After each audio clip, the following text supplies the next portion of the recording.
everyone, I am Deandra and I will introduce you to our CO2 laser engraving cutting machine.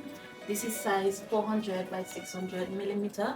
Its function is to engrave on stone, glass, plastic, wood and many other materials.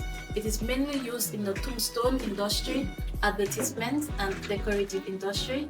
Next, I will show you how to operate the machine. So now we're going to input the photo.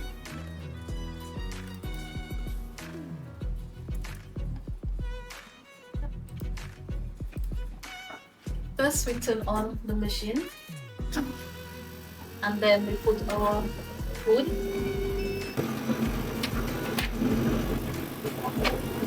This switch is to use to lift up and down the platform.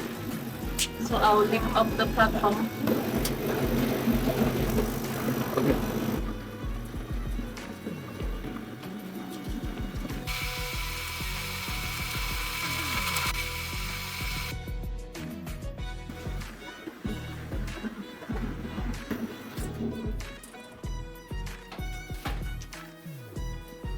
So this is what I made. This is a picture I like.